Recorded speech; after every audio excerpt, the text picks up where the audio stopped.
ए नए साल बता, तुझ में नयापन क्या है।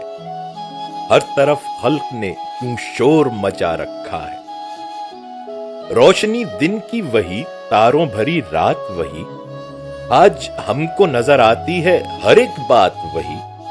आसमान बदला है अफसोस, न बदली है जमी। एक हिंसे का बदलना कोई जिद्दत तो नहीं। अगले बरसों की तरह होंगे करीने तेरे, किसे मालूम नहीं 12 महीने तेरे। जनवरी फरवरी मार्च में पड़ेगी सर्दी, और अप्रैल मई जून में होगी गर्मी। तेरा मन दहर में कुछ खोएगा कुछ पाएगा, अपनी मियाद बसर करके चला जाएगा।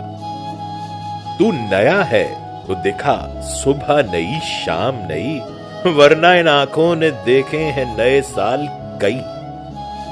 बेसबब लोग क्यों देते हैं मुबारकबादें, गालिबन भूल गए वक्त की कड़वी यादें।